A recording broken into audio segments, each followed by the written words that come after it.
Hello everyone, in this video I am going to show you how to add a button in your nav menu in your WordPress. So for this you have to simply go to the start button, then simply type in the Chrome or the preferable browser that you would like to use. Then simply type in www.wordpress.com in the top search bar, and then it will simply take you to the login page of WordPress. Then you have to simply put in your login credentials there, and once you put in your login credentials there, it will simply take you to the dashboard. And from the My Home section you have to just simply click on the Edit Site option here in the right hand side of Quick Links, and after that it will simply take you to the page that you are currently editing. And from here you have to just simply choose a header. So let's say I'd like to go for this one, and here you can see you have already choose the header file, and you have to just simply click on the plus icon from here, and then you have to simply search for the button option, and here you can see I have already got it. Just simply then place it to the place that you would like to place it. So let's say I'd like to go just simply click on it, and here you can see that we have already pressed the button.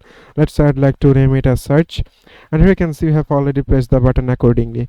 So it is as simple as that, guys. Thank you very much for watching this video.